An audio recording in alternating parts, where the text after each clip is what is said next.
Ito nga si Stel talaga yung bias ko dito sa SB19. Ito naman nakikita nyo naman po, no, yung proof. Sobrang galing ng batang to. Sobrang ang layo na po ng narating ng SB19 ngayon, di ba?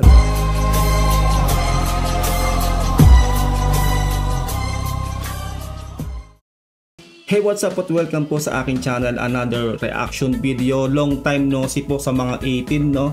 Kasi ngayon lang po tayo ulit gagawa ng reaction video. Syempre ito po ang aking bias na si Stel Ahero ng SB19. Stel performs Di Ko Masabi live on Wish 107.5 bus. Hindi ko pa po napapakinggan to, matagal po tayo nawala sa sirkulasyon ng ating mahalima, no? Pero ito pakikinggan natin to at hindi ko po alam kung meron na pong music video to, pero ito po ang una ko pong nakita na dito po sa Wish Bus. Syempre nakita ko po Stel po yan, no? Kaya ito po gagawin po natin reaction video. Huwag nyo kalilimutan na mag-subscribe sa channel ko kung gusto nyo naman ganitong reaction video. Like this video kung magugustuhan natin reaction video. At syempre kung meron man po tong music video ni Stel, mag-subscribe po kayo sa channel ni Stel Ahero. Syempre sobrang lodi po natin yan. Simulan na po natin to. Let's do this.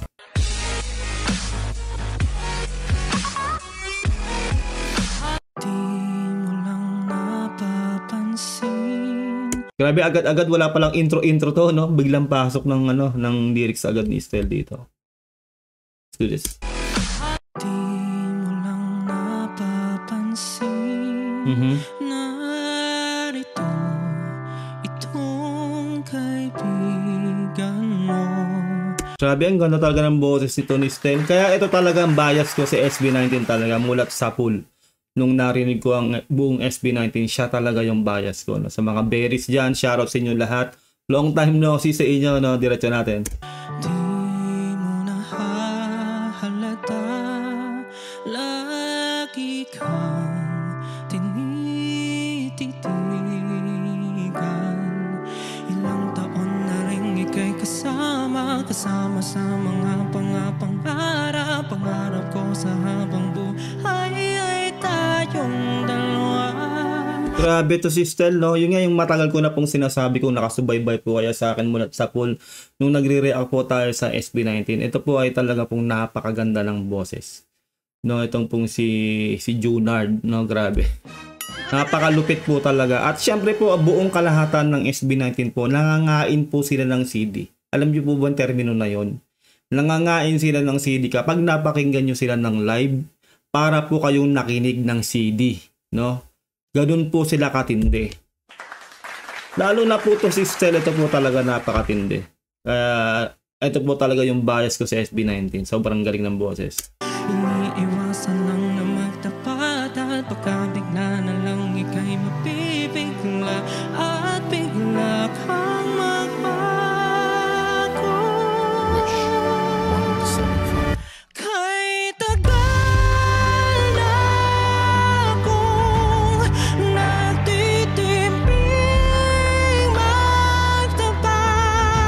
Grabe, ang sarap pakinggan ng boses ni Stel. Pag pumikit ka, pakinggan mo yung boses niya. Sobrang relaxing ng boses niya. Ito rin si Stel, kahit saan mo ito ilagay, talagang mairaraos talaga niya lahat. Lahat ng porte. Ganun siya ka-flexible itong si Stel. Siyempre ito po rin talaga. Totoong porte niya, itong gantong bagsakan talaga. Dito na-highlight po talaga yung ganda ng boses at taas ng boses niya ni Stel.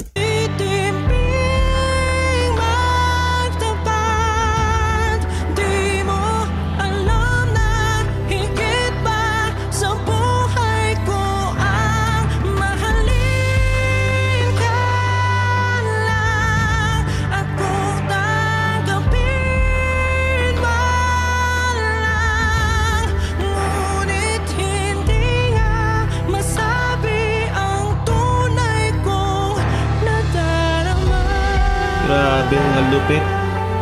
Palakpakan po natin si Stel. So, sa pagkakaintindi ko po, no, unang pakinggan ko lang po to. Ngayon ko lang po siya narinig. Pasensya na po kung mali po ang aking pagkaka-interpret, no. So, magkaibigan sila, pero meron po siyang totoong pagmamahal doon sa kanyang kaibigan na hindi niya masabi. Correct me if I'm wrong po, ganun po ba? Yun po kasi yung pagkakaintindi ko, no. Mahal po niya yung kanyang kaibigan. Kaso nga lang po, hindi niya masabi kasi po, syempre, kadalasan po, no, na-experience ko din po ito na yung best friend kong babae noon nung high school, no, best friend kami, friends talaga. Tapos tumagal yung panahon, nahulog ako sa kanya. Tapos yung siyempre ako bilang honest, sinabi ko na gusto ko siya. Mula noon, nung sinabi ko yon, umiwas siya sa akin, no? Totoo po yan, real talk po yan, no? Ganun po, umiwas siya sa akin. Nasira po yung friendship. Yung syempre mag-best friend kami. Nasira yung friendship namin. Kaya minsan talaga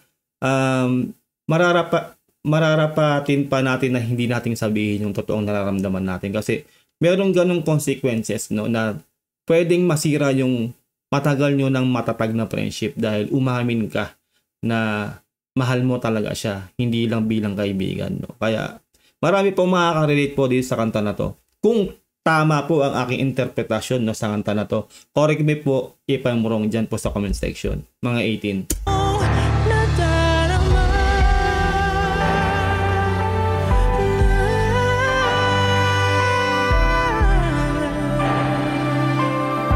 Grabe ka, Junard, ang lupit mo talaga.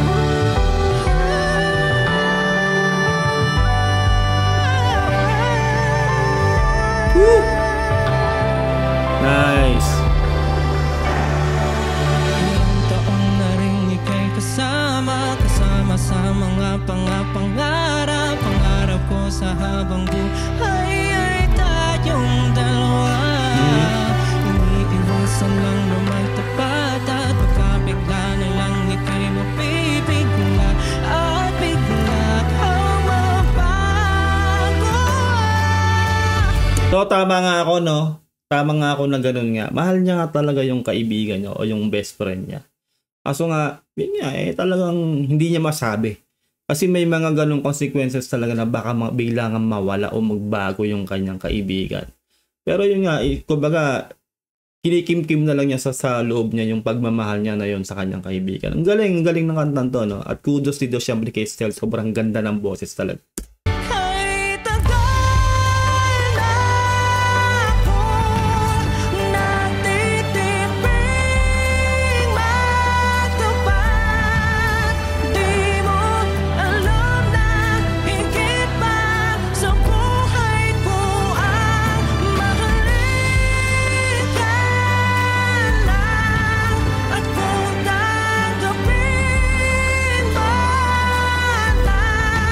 Grabe ka, Stel.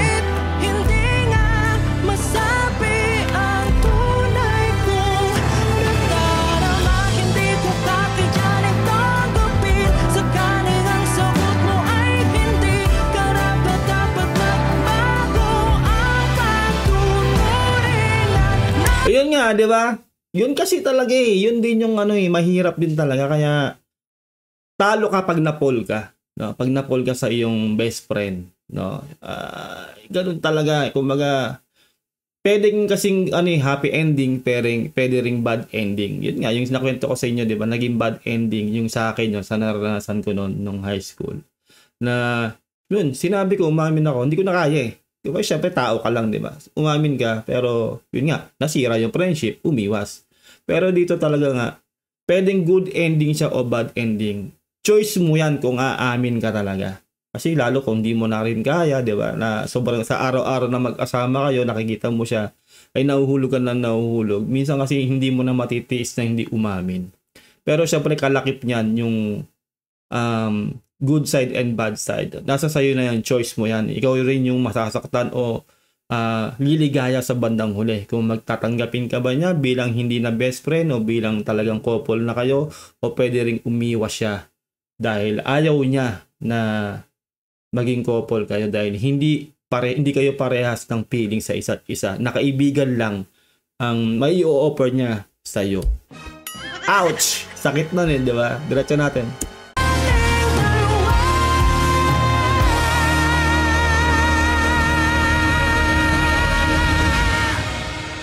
Grabe ka, Stel.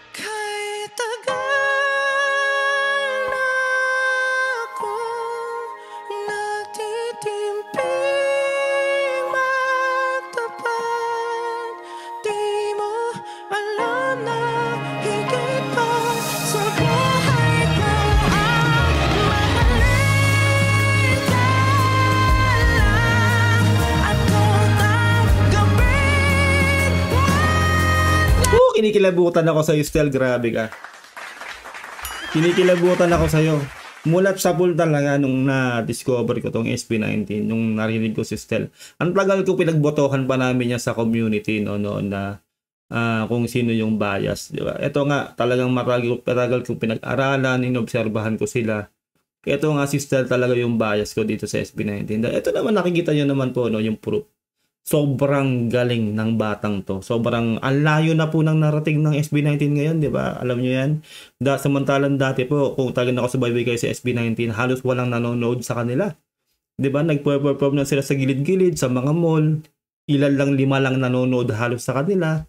Halos sumuko na sila. No? At ito po si Stel ang nag-stay. No? Siya yung nanatili. No? Na siya yung naniwala na meron talaga silang mararating. Siya yung hindi umalis. And dahil kay Stel, nabuo ulit ang SB19 o nagpatuloy sila hanggang sa eto na po, no? Sobrang sikat na po ng SB19.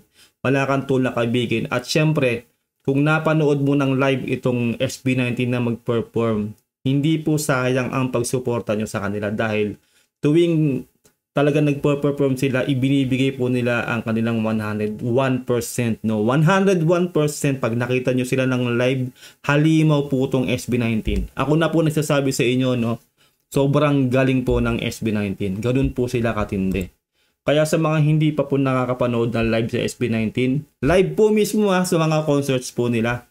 Mag-invest po kayo, mag-ipon kayo, panoorin nyo once in a lifetime kung kaya nyo mag-ipon.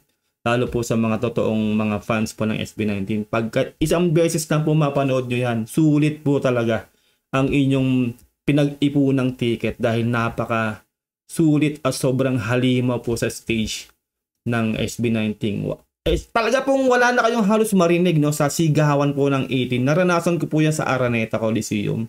Wala ka nang maririnig sa sobrang tindi ng hiyawan ng 18. Ganun po katindi rin ang suporta ng 18 sa SB19. Kaya sobrang blessed po talaga ang SB19 dahil talagang sobrang talented nila at hanggang ngayon po talagang sobrang down to earth ng Mahalima. Sobrang solid.